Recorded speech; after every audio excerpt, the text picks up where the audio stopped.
छात्रों नमस्ते। मेरे YouTube चैनल में सभी छात्र छात्राओं का स्वागत है। BA हिंदी ऑप्शनल प्रश्न पत्र का नाम है निबंध तथा कथेतर गद्य। प्रश्न पत्र क्रमांक 8। इसके अंतर्गत आज हम राम अवतार यादव द्वारा लिखित पानी पानी शहर इस व्यंग लेख को लेकर आज इस वीडियो लेक्चर में चर्चा कर रहे हैं। मेरे वीडियो को सब्सक्राइब करके बेल आइकॉन को दबाएं।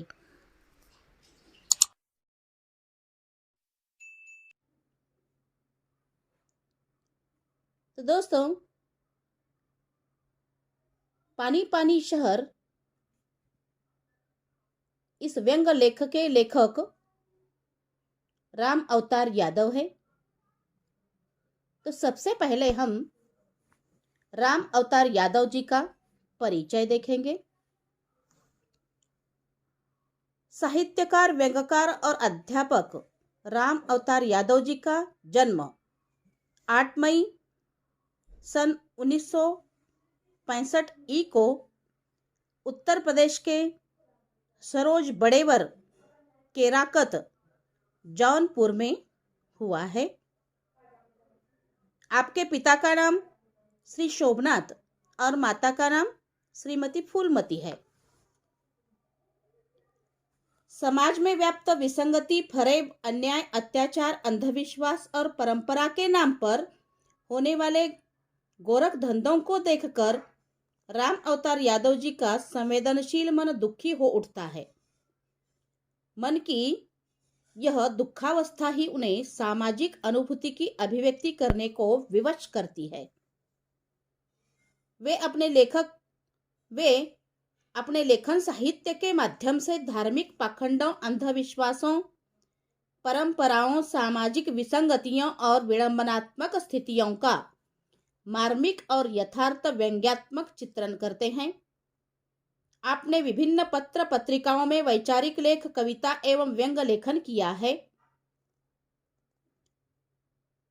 तो दोस्तों, राम अवतार यादव जी को उत्कृष्ट लेख स्पर्धा 2000 में शिक्षणाधिकारी बृहन मुंबई महानगर पालिका मुंबई द्वारा प्रशस्ति पत्र मिला है।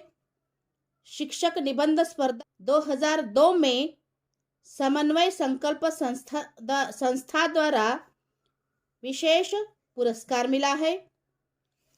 साहित्यिक योगदान हेतु डॉक्टर अंबेडकर फेलोशिप सम्मान 2005 मिली है।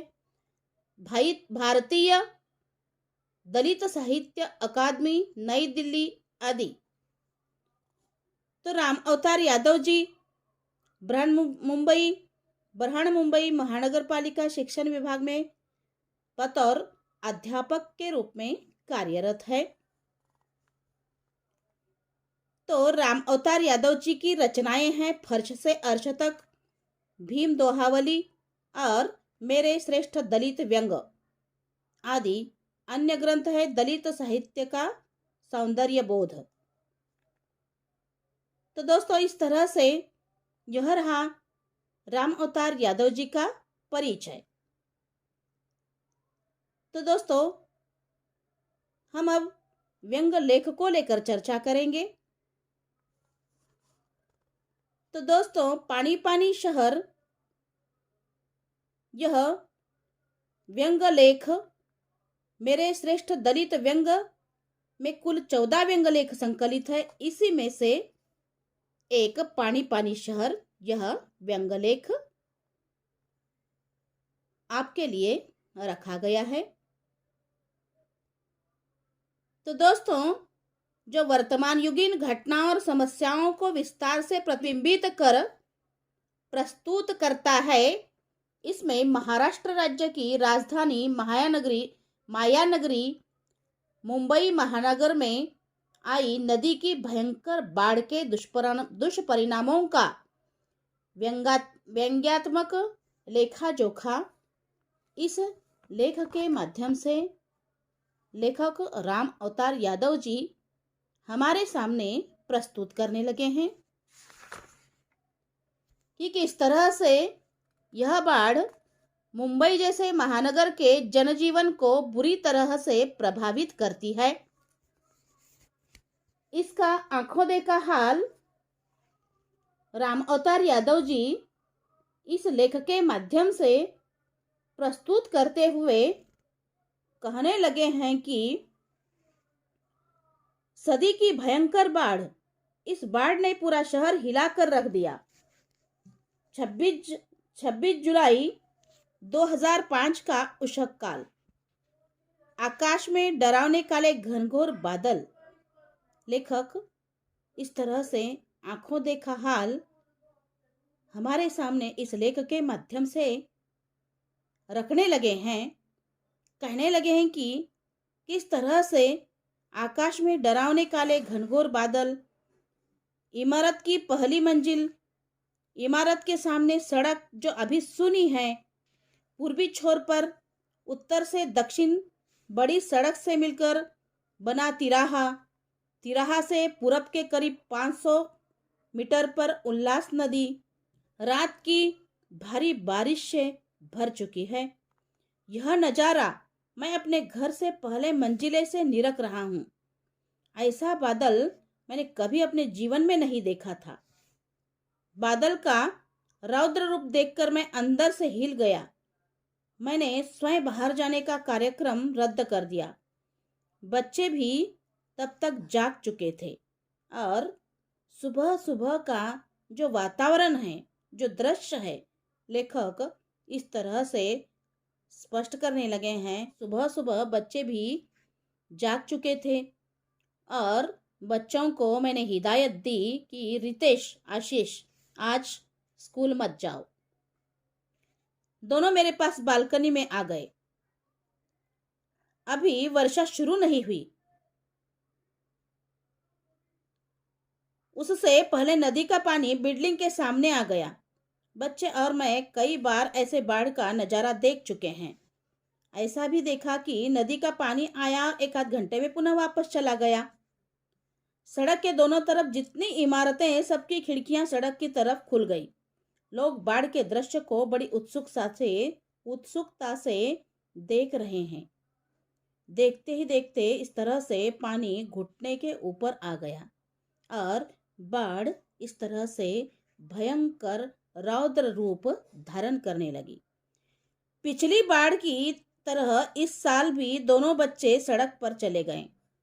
हमारी बिल्डिंग के सामने वाली बिल्डिंग में तल महले पर दुबे की दुकान है और इस तरह से दुकान में ही दुबे परिवार सहित रहते हैं और उनके बच्चों को एक एक कर आशीष अपने घर ले आया कि बाढ़ जो है, पानी बढ़ने के वजह से दुबे के दुकान के जो बच्चे हैं और उनको एक एक करके वह अपने घर लेकर आता है। रितेश एक बूढ़े को उसके घर पहुंचाने चर्च के आगे मानव पार्क की तरफ चला गया है और इतनी ही देर में पानी छाती के बराबर हो गया।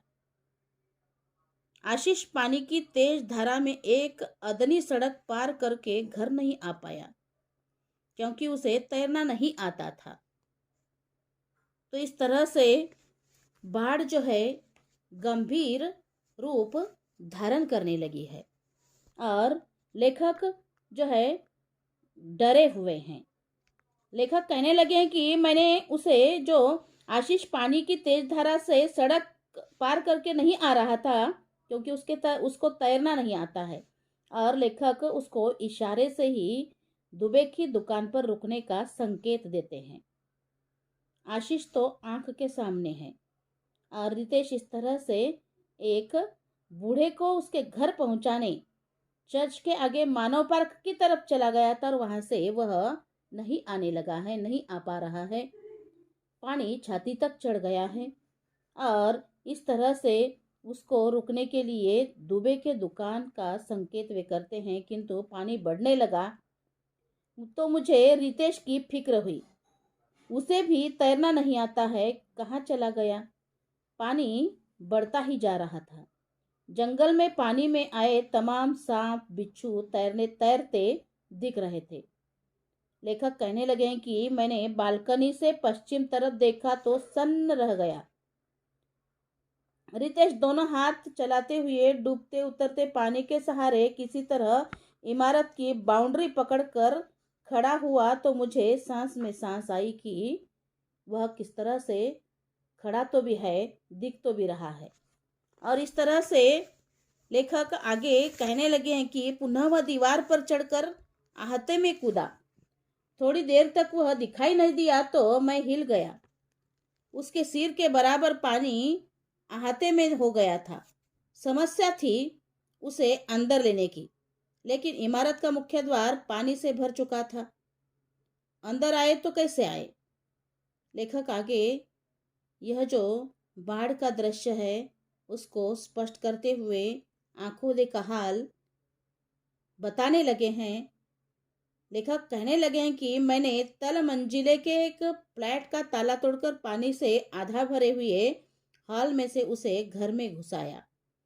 इस कवायद के बाद थोड़ी राहत मिली। दुबे की दुकान की तरफ देखा तो दुबे और आशीष इमारत के पंप हाउस पर चढ़कर खड़े थे। थोड़ी राहत हुई।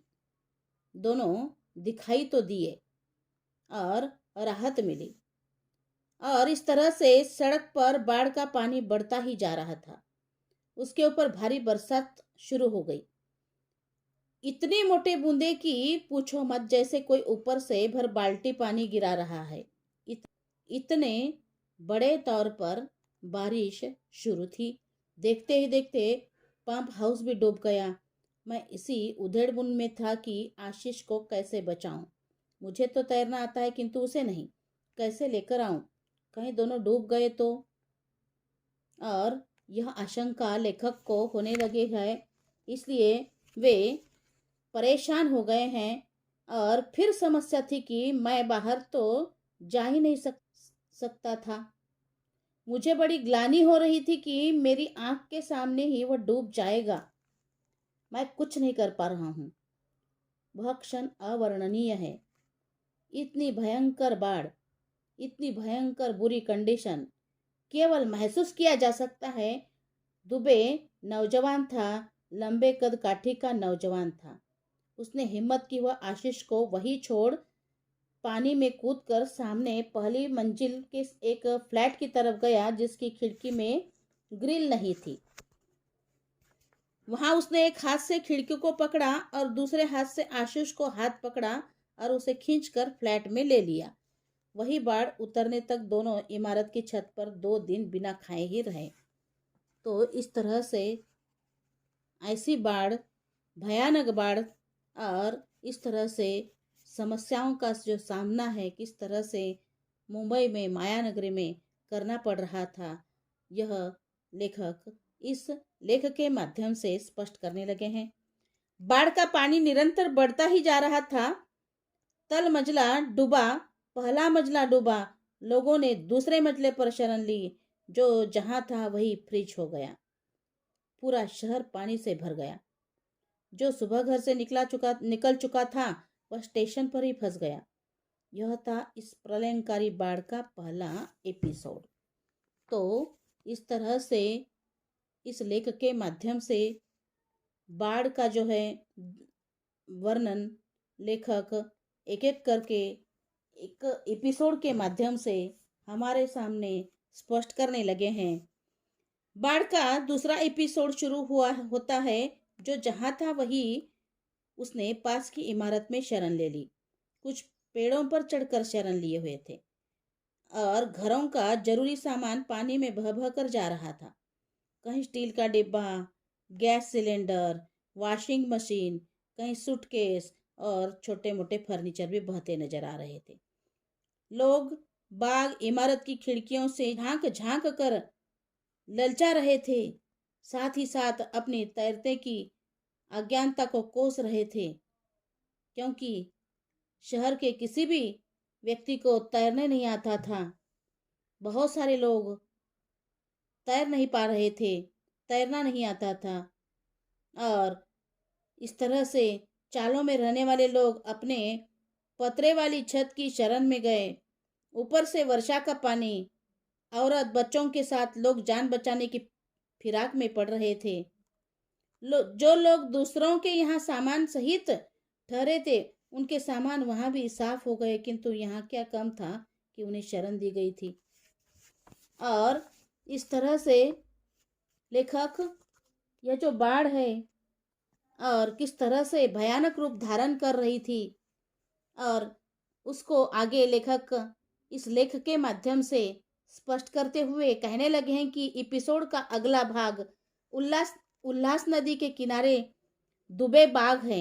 वहां एक चाल में रहवासी पतरा तोड़कर ऊपर बैठ गए, किंतु पतरा भी डूबने लगा तो पतरे पर लटक रही एक पेड़ की शाखा पर लोग चढ़ गए। प्रत्यक्षदर्शी बताते हैं कि कुल 25 लोग उस शाखा पर शरण लिए हुए थे।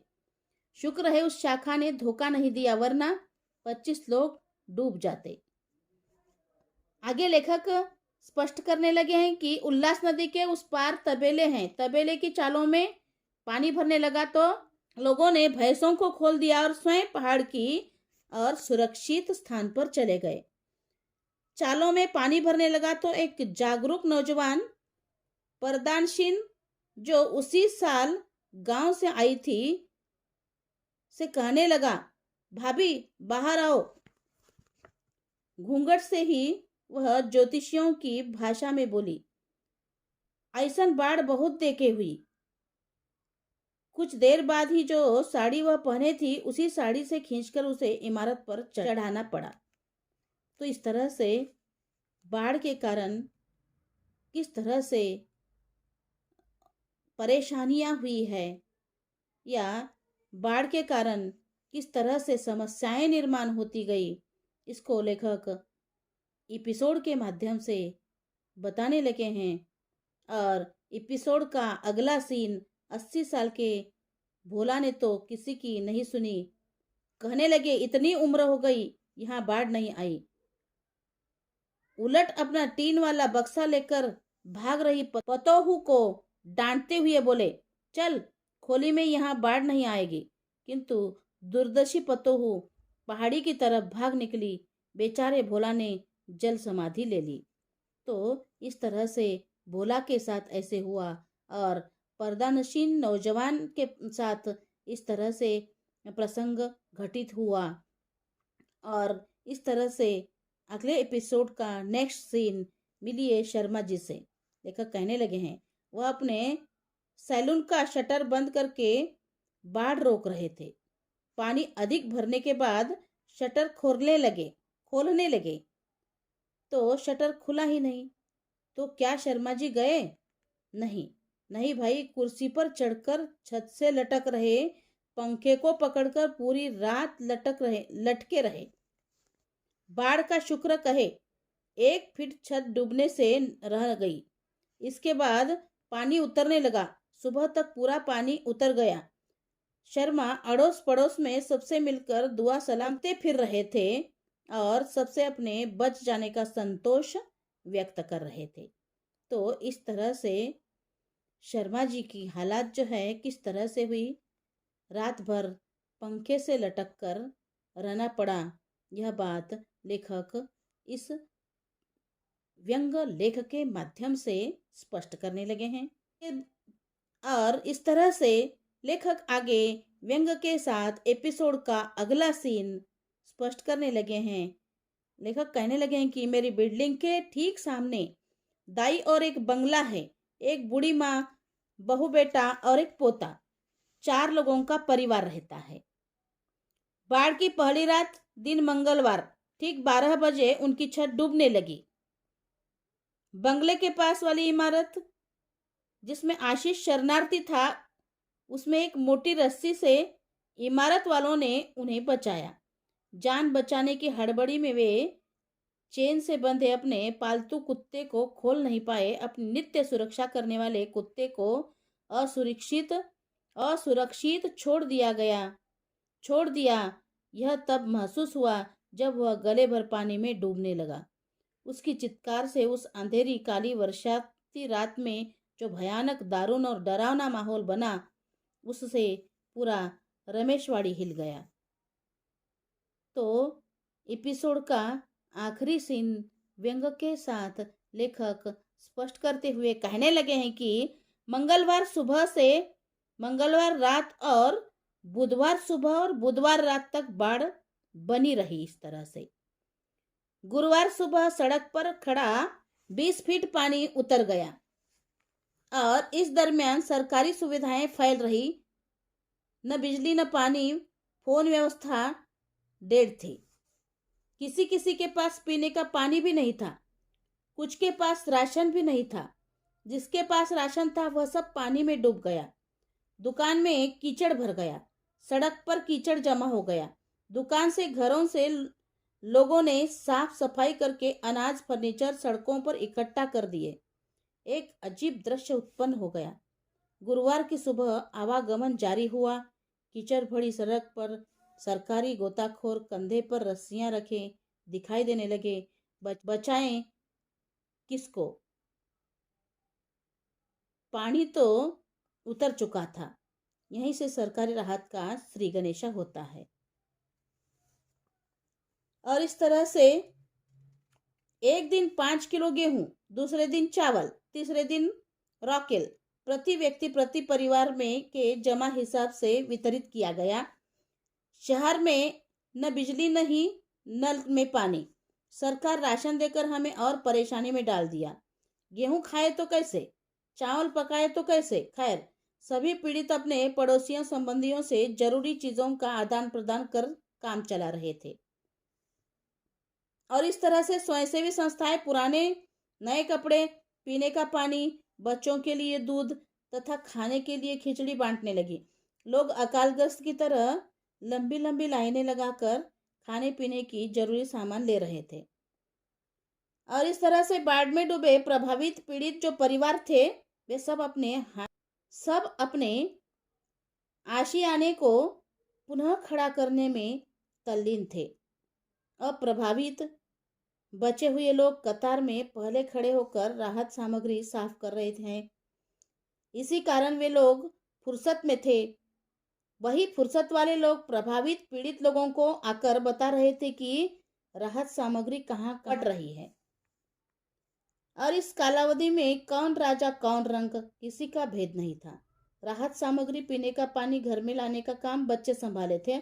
बाढ़ के पहले नगर में जो पड़ोसी शिष्ट शरीफ थे और गंभीरता और कुलीनता का मुलम्मा लगाकर रहते थे, बाढ़ ने उन्हें सरेआम नंगा कर दिया। सभी पीड़ित उनकी नग्नता और उनका हल्कापन देखते रहे। एक पीड़ित दूसरे पीड़ित से कहने लगा, भाई आखिरी एपिसोड तो बहुत अश्लील है, शरीफ लोग नंगे घूम रहे हैं। दूसरे ने अपने मुंह पर उंगली रखकर इशारा किया सी। और इस तरह से